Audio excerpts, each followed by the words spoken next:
तृतीयपंथी राशीचा खून लग्नासाठी नाही तर पैशांसाठी. महामंडलेश्वर डॉक्टर शिवलक्ष्मी आईसाहेब यांनी दिली माहिती. माण तालुक्यातील मोटेवाडी येथील राशी उर्फ राहुल घुटुकडे या तृतीयपंथीचा खून समाधान चव्हाण यांनी लग्नासाठी तगादा लावला म्हणून नाही तर पैशाच्या हव्यासापोटी करण्यात आलाय आणि त्याचे प्लॅनिंग 2 महिन्यांपासून करण्यात आले होते, अशी माहिती महाराष्ट्र किन्नर आखाड्याचे महामंडलेश्वर डॉक्टर शिवलक्ष्मी आईसाहेब यांनी म्हसवड येथील पत्रकार परिषदेत दिली. यावेळी किन्नर शोधक सामाजिक संघटनाच्या अध्यक्षा सुमेधा लिमन, अपर्णा नवी मुंबईकर, राशीचे वडील अजनाथ घुटुकडे, वरकुटे म्हसवडचे सरपंच मारुती मोटे उपस्थित होते. म्हसवड येथील पत्रकार परिषदेत बोलताना महामंडलेश्वर डॉक्टर शिवलक्ष्मी आईसाहेब म्हणाल्या, जय श्री महाकाल. मी महामंडलेश्वर डॉक्टर शिवलक्ष्मी संजय जळते. आज किन्नर यशोदय सामाजिक संस्था यांच्या सर्व सहकाऱ्यांसोबत मी दहिवड आणि म्हसवड या दोन्ही ठिकाणी चौकशीसाठी आले होते आणि खूप साऱ्या गोष्टी आणि पुरावे आम्हाला या संदर्भात मिळाले. तर आपल्या सर्वांना कल्पना असेलच की मृत राहुल उर्फ राशी हिचा निर्गुणपणे समाधान चव्हाण व त्याच्या सहकाऱ्यांनी खून केला आणि या संदर्भामध्ये अनेक ठिकाणी अशा पद्धतीने अफवा पसरल्या होत्या की राशीने लग्नाचा तगादा लावला आणि त्यामुळे समाधानने रागाच्या भरात वैवाहिक असूनही तिचा खून केला. परंतु हे सर्व साफ खोटं आहे. त्या संदर्भातील सर्व पुरावे म्हसवड पोलीस स्टेशनला आयो बिराजदार सर आणि त्यांच्या सहकाऱ्यांना पुरवण्यात आले आहे. राहुलची राशी करण्यामागे समाधान चव्हाण याचाच हात होता. या संदर्भातही पुरावे म्हसवड पोलीस स्टेशनला जमा केलेले आहेत.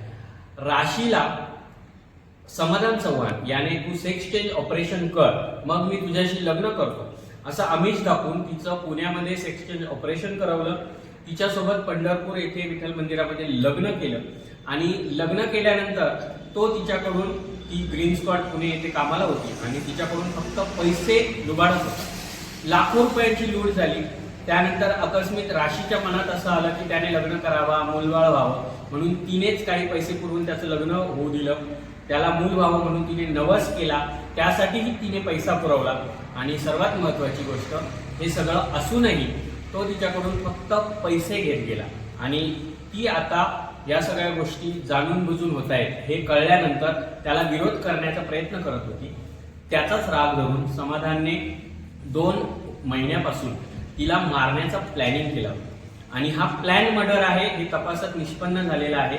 सोबतच त्याने 8 सप्टेंबर रोजी तिला फोन करून दहिवडी इथे बोलवलं, तिच्यासोबत जेवण केलं, तिच्यासोबत अनैतिक संबंध केले आणि त्यानंतर तिच्याच साडीने गळा आवळून खून केला. 2 साथीदारांसोबत खून करून तिच्या पोटाला 30 ते 35 किलो वजनाचा दगड बांधून तिला त्या तलावात टाकलं गेलं आणि 5-6 दिवसानंतर जेव्हा बॉडी वर आली तेव्हा हे सगळं माहीत पडलं आणि संपूर्ण ठिकाणी या सगळ्या गोष्टींची माहिती मिळाली. परंतु समाधान चव्हाणला जेव्हा अटक केली गेली त्यावेळी त्याने असं सांगितलं की राशीने मला लग्नाचा तगादा लावला होता. परंतु हे साफ खोटं आहे. ऑलरेडी त्यांचं 4 वर्षापूर्वी पंढरपूरच्या विठ्ठल मंदिरात लग्न झालेलं होतं. तसे पुरावेही आपण जमा केलेले आहेत. दुसरी गोष्ट, राशीने कधीही त्याला तू माझ्यासोबत राहा किंवा मी तुझ्यासोबत राहायला घेऊन चल अशा पद्धतीने तिला बोलली नव्हती. कारण की राशीने या संदर्भात तिच्या अनेक मित्रमैत्रिणींकडे, किन्नर यशोदय सामाजिक संस्थेच्या सुमेधा लिमन आणि इतर समाजातील तिचे जे समाज बांधव आहे यांच्याजवळ याबद्दल वाच्यता केली होती. त्याने फक्त पैसे मिळावे, जर नाही मिळाले तर मी तुला जीवे मारून टाकल अशा पद्धतीचं जे तिला दम दिला जात होता, या भीतीने तिने सर्वांना हे सांगितलं आणि फक्त पैसे मिळत नव्हते किंवा राशी पैसे देण्यासाठी आता विरोध करू लागली होती म्हणूनच समाधानने तिचा खून केला. दुसरी गोष्ट, या लग्नाचे पुरावे, आर्थिक त्याला जी मदत केली गेली किंवा आर्थिक त्याला जे काही भांडवल पुरवलं गेलं त्याचे पुरावेही आपण जमा केलेले आहेत. एकापेक्षा जास्त गुन्हेगारांनी एकत्र येऊन खरं तर हा गुन्हा पार पाडलेला आहे आणि हे प्लॅन मर्डर होतं हे निष्पन्न झालेलं आहे. यासाठी म्हसवड पोलीस स्टेशनचे आयो बिराजदार सर आणि त्यांच्या टीमने खूप सुंदर पद्धतीने या सगळ्या गोष्टींना दिशा दिली आणि प्रवास आता योग्य दिशेने चालू आहे. परंतु समाधानच्या या सगळ्या कृत्याबद्दल सगळीकडे रोष होता आणि राशीने लग्नाचा तगादा लावला किंवा घरी घेऊन जा असं म्हणत जे काही सोशली पसरत आहे ते सर्व साफ खोटं आहे. हे खोडून काढण्यासाठी आज आम्ही इथपर्यंत आलो होतो. जेव्हा राशीच्या उर्फ राहुलच्या वडिलांना भावांना आम्ही भेटलो, त्यांचं म्हणणं होतं की समाधानला यातून जन्मठेपच झाली पाहिजे. तर नक्कीच मी आपल्या सर्व सोशल मीडियाच्या माध्यमातून आणि पत्रकार बंधवांच्या साक्षीने आज आयोग बिराजदार सरांना भेटल्यानंतर किन्नर यशोदय सामाजिक संस्था, अन्याय अत्याचार निर्मूलन समिती, महाराष्ट्र निराधार देवदासी संघटना आणि मी स्वतः महामंडलेश्वर डॉक्टर शिवलक्ष्मी आईसाहेब या गोष्टीची खात्री देते की आता एवढे पुरावे मिळालेले आहेत किंवा अशा संदर्भात सगळ्या गोष्टी पोलीस स्टेशन पर्यंत दिल्या गेल्या आहेत आणि आम्ही स्वतः किन्नर यशोदय सामाजिक संस्थेकडून स्वखर्चाने 2 ट्रान्सजेंडर वकीलही या गोष्टीसाठी अपॉइंट केलेले आहेत.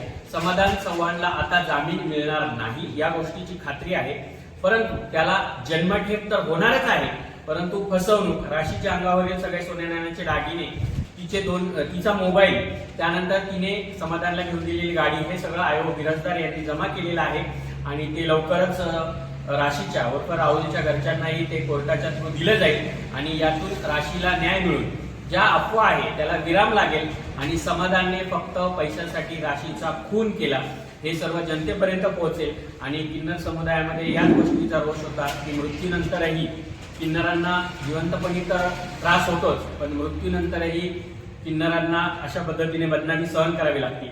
आम्ही फक्त प्रेमाचे भुकेले आहोत, ना की संसाराचे. परंतु ज्यावेळी आम्हाला प्रेम मिळतं तेव्हा कुठेतरी साडी नेसून आम्ही जर स्त्री होतो तर आम्ही संसार करण्यासाठी किती परिपूर्ण आहोत हे बऱ्याच किन्नरांनी दाखवून दिलं आहे. अनेक किन्नर आहेत जे लग्न करून माझ्यासहित अनेक किन्नर की जे लग्न करून संसार करतायत, परंतु अशा पद्धतीने जर बदनामी होत असेल मृत्यूनंतरही तर ही खूप लाजिरवाणी गोष्ट आहे. सर्व महाराष्ट्रातील जनतेने या गोष्टीची खरंच नोंद घेतली पाहिजे की पैशासाठी किन्नरांचा वेळोवेळी घात होत गेला, वेळोवेळी त्यांना त्रास दिला गेला. किन्नरांना सुसाईड करणे, फाशी घेणे किंवा जीव देणे या पर्यायांच्या व्यतिरिक्त दुसरे पर्याय उरत नव्हते, परंतु ही हद्द पार होऊन समाधान चव्हाणने तिचा खून करण्यापर्यंत मजल मारली आणि ही सगळ्यात लाजिरवाणी गोष्ट आहे. आता मला वाटतं की सगळ्या जनतेला हे कळून चुकलं असेल की समाधान आणि राशीचं ऑलरेडी लग्न झालेलं होतं. राशीनेच समाधानला लग्न करून मूल व्हावं यासाठी सपोर्ट केला होता. फक्त पैशामुळे राशी उर्फ राहुल या तृतीयपंथीयाचा खून करण्यात आलेला आहे. प्रवास आता हा दिशा योग्य पद्धतीने जाऊन राशीवर जो कलंक लावला जातो आहे तो धुवून निघेल आणि माझी कळकळीची विनंती आहे मान तालुक्यातील आणि महाराष्ट्रातील सर्व जनतेला की या सर्व प्रकरणासाठी राशीला जे बदनाम केलं त्यासाठी आम्ही सर्वजण दिलगीर आहोत आणि यापुढे राशीला न्याय मिळेल आणि हॅशटॅग न्याय मिळावा राशीला या अंतर्गत आम्ही ही मोहीम चालवत आहोत आणि समाधानला फाशीची नाही परंतु जन्मठेपेची 100% शिक्षा होऊन तो म्हातारा होईपर्यंत तरी कारागृहाच्या बाहेर येणार नाही याची आम्ही पूर्ण खात्री देतो आणि अशा पद्धतीने तपास होऊन आम्ही स्वखर्चाने वकील लावून या सगळ्या गोष्टींकडे पाठपुरावा करत राहणार आहोत. खूप खूप अभिनंदन की आज लोक या सगळ्या गोष्टींना पूर्ण मिळावा म्हणून आम्हा सर्वांना सहकार्य केलं आणि आयोग बिराजदार यांच्या साथीने समाधानला कुठेतरी या गोष्टीमध्ये गुन्हेगार सिद्ध करण्यासाठी सक्सेसफुल झालो या गोष्टीचा आनंद आहे. तुमच्या सर्वांकडून राशीला भावपूर्ण श्रद्धांजली व जे काही राशीचं समाधानाने हिसकावलेलं होतं किंवा लुबाडलेलं होतं ते राशीचे वडील आणि भाऊ यांच्या सुपूर्द लवकरात लवकर कोर्टामार्फत केलं जाईल आणि राशीला न्याय मिळेल अशी अपेक्षा व्यक्त करतो. जय श्री महाराज.